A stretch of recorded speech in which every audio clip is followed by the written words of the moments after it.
tout le monde, on se retrouve aujourd'hui pour un update lecture. Je vais vous parler de lecture qui, si je me souviens bien, date d'environ 3-4 semaines.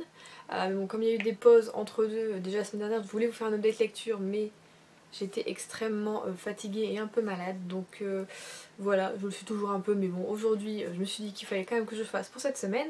Donc voilà, je vais vous présenter ces deux bouquins. On commence donc avec Le Cercle de Bernard Minet aux éditions Pocket, qui est donc le tome 2 de Glacé, qui était voilà, un bouquin que j'avais adoré. Donc on pourrait pas dire que c'est sur exactement la même lignée, c'est-à-dire au niveau addictif de la lecture, mais on retrouve, voilà, comme dans le tome 1, le commandant Servaz. Et voilà, il est toujours égal à lui-même, donc voilà, on retrouve vraiment bien le personnage. Ce que j'avais apprécié, voilà, dans le tome 1, je l'ai apprécié dans le tome 2. Mais il s'empêtre encore un peu plus dans les méandres, on va dire, de son esprit et de certaines particularités qu'il a. C'est un homme seul, et voilà, ça se ressent beaucoup dans ce tome-ci, encore plus je trouve que dans le premier. Donc voilà, on parle un peu de lui toujours à côté, et j'aime beaucoup. Et en même temps, du coup, ça le concerne un petit peu, cette enquête. C'est dur de le dire sans en dire trop, mais voilà, il y a certains points, certaines personnes qu'il connaît, voilà, qui sont concernées par tout ça, et du coup bah, lui-même se sent un peu concerné et a envie, voilà, de donner son maximum pour résoudre tout ça. Et voilà, comme je disais, j'ai trouvé beaucoup moins addictif que le tome 1. Est-ce que c'est par rapport à l'histoire? Peut-être. J'ai trouvé moins, on va dire, flippante, donc peut-être c'est ce qui l'a rendu moins addictif, parce que voilà, j'aime avoir peur dans mes thrillers en tout cas. Et aussi, elle a mis beaucoup de temps à démarrer, on va dire, vraiment. Le meurtre, le cadavre n'est pas retrouvé très rapidement, et en même temps l'enquête, on voit que vraiment ça patine, mais énormément comparé au premier, où voilà, on avait l'impression de faire comme des grands sauts de temps en temps.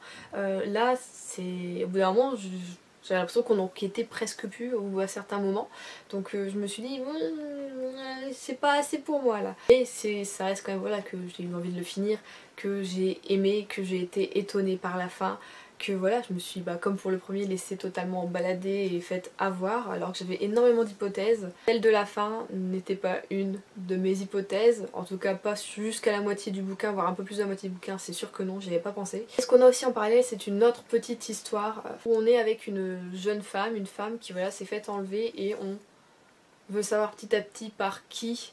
Ce qu'elle vient faire là en fait dans notre enquête, puisque ça n'a rien à voir à la base, et voilà, ce qui va faire que finalement ça s'emboîte, les deux, voilà, les deux petites histoires s'emboîtent, enfin la petite histoire et l'histoire principale s'emboîtent, et voilà, je trouve que voilà, c'était encore une fois très bien fait, très intelligent, très bien mené, très bien tourné. Donc j'ai le tome 3 dans ma palle, je compte le lire, après quand je ne sais pas, parce que c'est quand même des beaux bébés, hein, on va pas se mentir. Je pense peut-être le garder pour la fin d'automne ou le début de cet hiver, ou pourquoi pas début 2020, voilà, si je tiens. Même si celui-ci m'a un peu moins touchée et un peu moins rendu accro que le tome 1, c'est toujours, voilà, une excellente découverte pour moi, Bernard Minet, et je compte lire encore d'autres histoires et d'autres bouquins de lui, ça c'est sûr. Ma collection va sûrement s'agrandir encore une fois. Après ça, je voulais lire un petit livre, voilà, quelque chose de rapide, puisque j'avais mis quand même 2 semaines et demie voire 3 semaines à lire Le Cercle, pour dire que voilà, vraiment j'y ai mis du temps. Du coup j'ai choisi Orgueil et Préjugés et Zombies, donc de Jane Austen et de Seth Graham Smith aux éditions Pocket également. Alors je trouve cette couverture vraiment super jolie. C'est dommage que oui, bon voilà, j'aurais aimé que ça continue un peu sur le côté pour que ça soit joli dans les bibliothèques, mais bon. Là vous savez que je crois que ça fait 2 ans peut-être maintenant que j'ai lu, voilà, la version originale de Orgueil et Préjugés de Jane Austen, et que j'ai adoré. Voilà, ça a été une énorme découverte pour moi. Totalement. Alors on se dit comment Orgueil et Préjugés peut tenir là-dedans. En tout cas ça y arrive très bien. Bon, il y a forcément des choses qui sont un peu différentes puisqu'il y a des zombies. Et du coup c'est ça, c'est totalement voir l'opposé ensemble, c'est-à-dire la haute société du 18e, 19e avec des zombies, quoi. C'est genre totalement fou. Il fallait y penser, et en fait je me suis éclatée à lire ce bouquin parce que je me suis rappelé plein de moments d'Orgueil et Préjugés, voilà, ça m'a fait plaisir. Et voilà, de retrouver aussi Elisabeth, tout ça, et Darcy. Parce qu'on a vraiment fait la version originale avec, voilà, les zombies en plus, c'est-à-dire que le langage, des personnages, l'écriture est la même que Jane Austen. Et du coup ça faisait vraiment bizarre parce que je m'y attendais pas, je pensais que ça allait être un peu plus modernisé, et non. Et je trouve que c'est une très bonne chose, et ça a été, voilà, une très bonne surprise. J'ai passé un super bon moment, voilà, la fin n'est pas la même, tout ça, et il y a des moments qui étaient, voilà, super drôles de voir Elisabeth dire des choses voilà, qu'elle avait envie de tuer du zombie, de manger leur cerveau.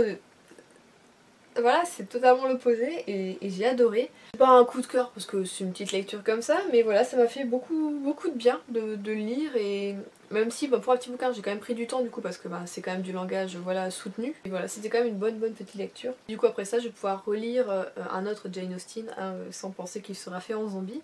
Et mais oui, ça m'a fait du bien de relire un peu comme ça et de voir les personnages.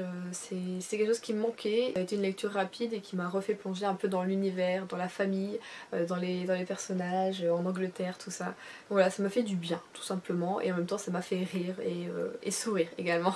Donc voilà, c'est tout pour ce petit update lecture. C'est assez rapide parce que ça, c'est des lectures finalement qui remontent. Et comme je suis fatiguée, je me souviens pas de tout. Et donc voilà, je suis désolée. J'espère que ça ira mieux la semaine prochaine. J'espère que vous avez le temps de lire. Parce que là je stagne un peu personnellement dans mes lectures. Donc j'espère que vous avez le temps, que vous avez toujours du plaisir à lire. Et que vous faites d'agréables découvertes. Voilà, je vous fais de très beaux bisous et je vous dis à la semaine prochaine.